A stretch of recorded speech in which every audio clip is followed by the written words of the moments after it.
As I sit here, gazing out of the window, the soft golden light of late afternoon casting a gentle glow over the room, a wave of nostalgia washes over me. Outside, the world looks peaceful, the sun dipping low in the sky, the leaves on the trees swaying lazily with the breeze. I close my eyes for a moment, letting memories flood back to me, memories of when love felt new and thrilling. I'm married to the man of my dreams, Alex, a man who once made my heart race with a single glance. For years, we've shared a life that others might envy, a cozy home that feels safe, walls lined with pictures of our journey together, and a love that, at one time, felt limitless, like it could conquer anything. But like many relationships, the spark that once made my pulse quicken and filled me with butterflies has started to fade, slipping away quietly like the last light of day. The comfortable routines that once wrapped me in a sense of calm now feel like invisible bars around me, trapping me in a cycle of sameness.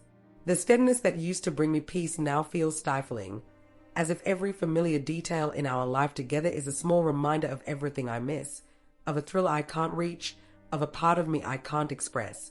I lean my forehead against the cool glass, watching the world outside move freely, and wonder if anyone else feels this way, longing for something they can't quite name.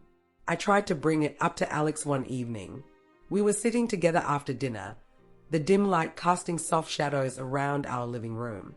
I took a deep breath, letting my fingers trace idle patterns on the couch fabric as I searched for the right words. "Don't you think things are starting to feel a little predictable?" I asked, my voice barely a whisper, not wanting to sound ungrateful but hoping he'd catch the hint. He turned to look at me, his eyes gentle and steady, and with that calm, reassuring tone I'd always adored. He said, "It's normal. I still love you just as much as the day we met." His words were warm, and for a moment, I felt that familiar glow of his love wash over me. I could tell he meant every word. His love felt as solid as the ground beneath us, unshakable, genuine, and deep like the roots of a tree. But despite the comfort his words brought, I felt a restless ache gnawing at me, something I couldn't quite ignore. It was as though the walls around us were slowly closing in, their familiar lines and colors feeling more like bars than safety. I needed something different, something that would make my heart beat faster, my senses come alive. It wasn't that I doubted his love, it was that I craved something more. I tried, time and time again, to mix things up. I brought home new ideas, suggested weekend getaways, even tried different routines, but every attempt seemed to dissolve into the same predictable rhythm. The novelty wore off quickly, and before long, we'd fall back into our usual ways. It was as if we were caught in a loop, a cycle that neither of us could break. And while Alex seemed perfectly content, finding comfort in the routines that held our life together, I could feel a quiet desperation growing inside me, a longing for something that would remind me of the thrill we once had. Alex, always the provider, threw himself even deeper into his work, believing that if he could just make everything a little easier for me, maybe the restlessness I was feeling would fade away.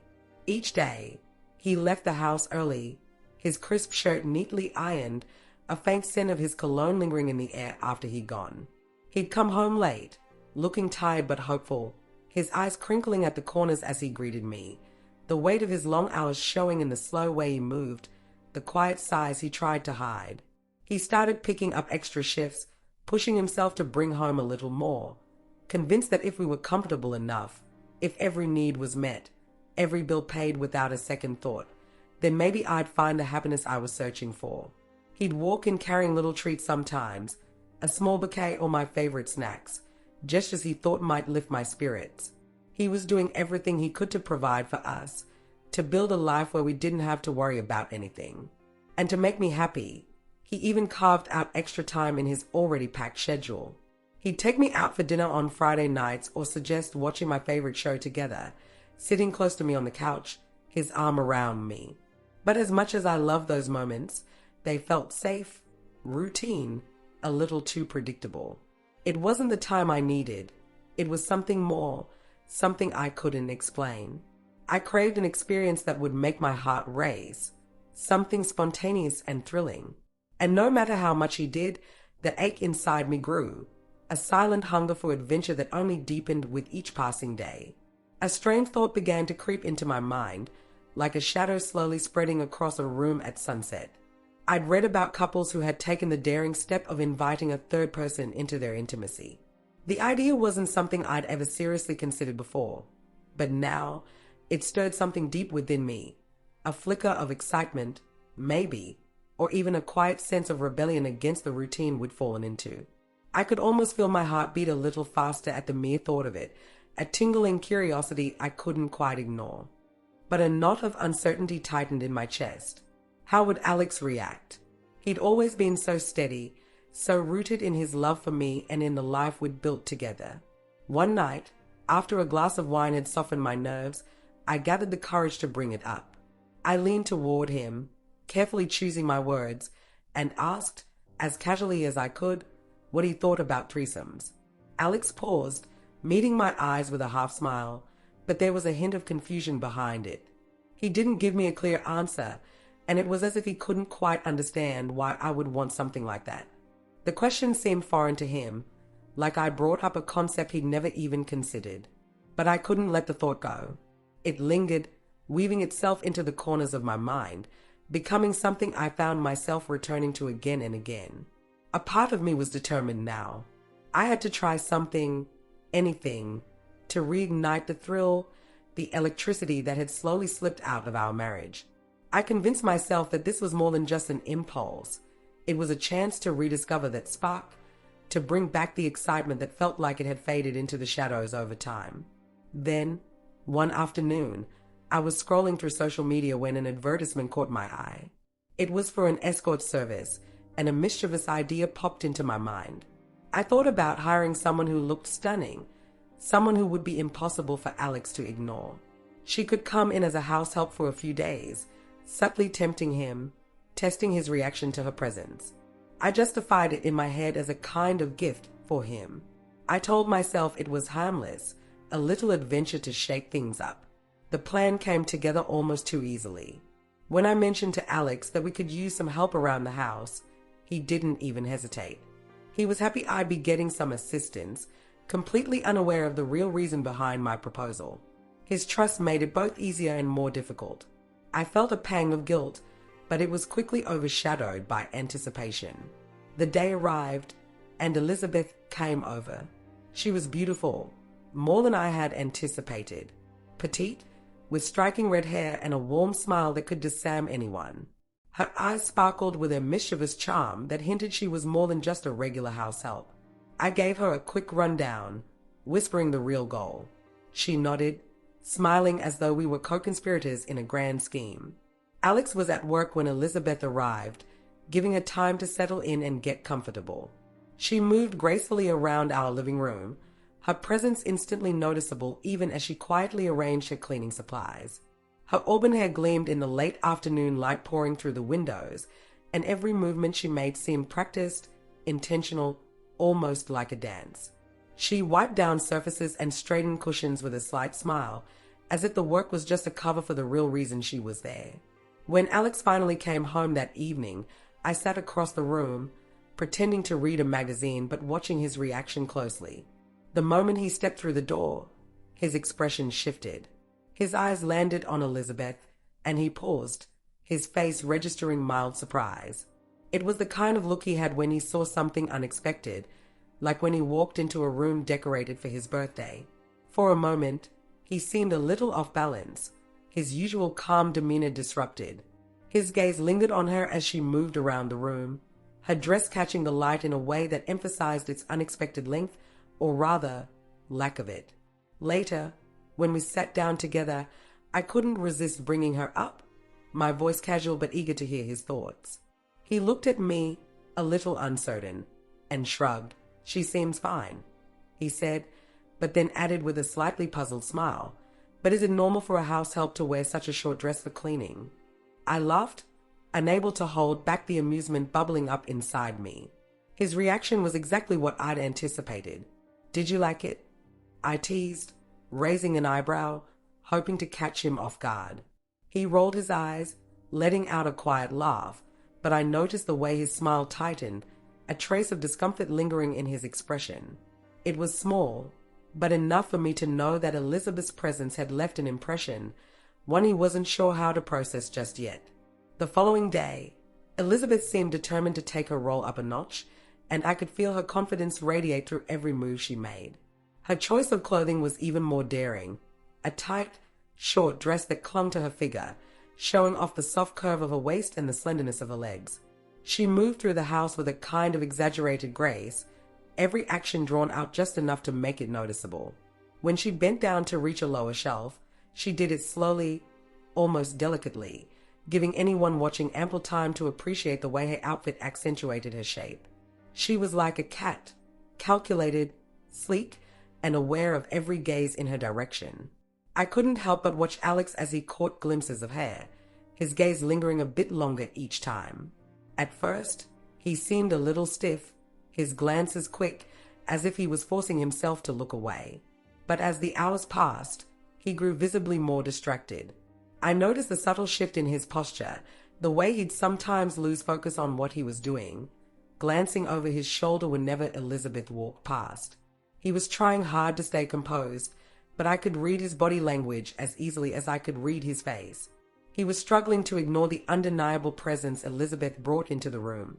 Elizabeth, too, seemed to be relishing her performance. She would hold eye contact with him just a second too long, her lips curving into a small, knowing smile. Her voice dropped to a softer, almost velvety tone whenever she addressed him, each word lingering in the A. She'd find small excuses to brush her hand lightly across his arm or stand close enough that he couldn't ignore her perfume, a sweet, alluring scent that filled the space around her. There was a playful, mischievous energy in her gaze, a silent invitation that only Alex seemed to feel. Later that evening, as we were getting ready for bed, I decided to ask him about Elizabeth. I wanted to see if he'd admit to noticing her, if he'd let slip a hint of the effect she was having on him. "How's the new help working out?" I asked casually, watching him closely. He hesitated, rubbing the back of his neck, then replied carefully, "She's doing her job well." He paused, and I could tell he was choosing his words. "But her dresses, they're a little distracting." He looked at me, as if gauging my reaction, a sheepish smile tugging at his lips. His honesty made me laugh. It was such a small, vulnerable admission from a man usually so composed. But even as I laughed, a flicker of doubt crept into my mind. Had I pushed things too far? Had I underestimated the effect all this might have, not just on him, but on us?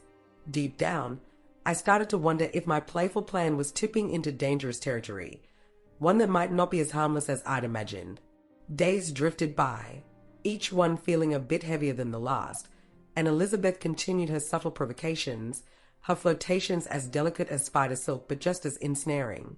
She had a way of catching his eye across the room, a lingering gaze that held for just a beat too long, her lips curving into a slight smile that seemed to say she knew something he didn't. She leaned closer than necessary when handing him a cup, her perfume, something warm and floral, hanging in the air between them, faint but unforgettable. And when she moved through the house, her touch seemed almost accidental, a brush against his arm, a gentle nudge as she passed by him in the kitchen. Yet, every movement felt calculated, like she knew exactly what she was doing. Alex was caught off guard. I could tell. He was polite, always quick to pull away and avoid lingering too long, but there was something about the way his laughter sounded, slightly nervous, maybe even a little flustered. He seemed entertained, charmed even. But at the same time, I noticed a tension in his posture, as though he was always aware of her presence, always a bit on edge. Alex had always been loyal, his heart steady and unwavering. I'd known that from the beginning, but he was still a man, still vulnerable to the allure of someone who paid him such careful, intentional attention. There were moments when he would glance my way, then quickly look away, as if worried I might catch something unspoken in his gaze. He looked at me less and less in those quiet, in-between moments. It was as if he were afraid that his eyes might give something away, a curiosity, a confusion, or perhaps a new spark of feeling that he couldn't quite name. And each time he turned away, A small, hollow ache settled deeper within me, reminding me of the distance I had unwittingly created. Then, one morning, everything changed. I was in the bathroom when I heard my phone buzz. When I came out, he was sitting on the bed, looking at me with an expression I couldn't quite read. Hurt, confusion, and something else. He told me he had seen a message from Elizabeth on my phone, and before I could react, he continued, his voice quiet and controlled. I read the conversation. Everything. You set this up? My heart sank. I hadn't anticipated this, the rawness of his reaction, the betrayal in his eyes. I tried to explain, to tell him it was all meant to bring us closer, to revive what we'd lost. But he looked at me, his expression hardening as I stumbled over my words. How could you? Did you think so little of us, of what we had, that you needed to test me like this? I didn't have an answer. The playful plan that had seemed harmless in my mind had turned into something ugly, something that had shattered the trust we had built over the years. He didn't say much more. He packed a bag, told me he needed space, and left. Now, days later, the silence in the house feels like a punishment. Elizabeth is gone, and I'm left to confront the emptiness my actions created. I thought I was giving him an adventure, but in reality, I was creating a test he never asked for, one that left a wound I don't know how to heal. In my search for excitement, I had gambled with our love, and I'm not sure I'll ever get back what I so recklessly risked.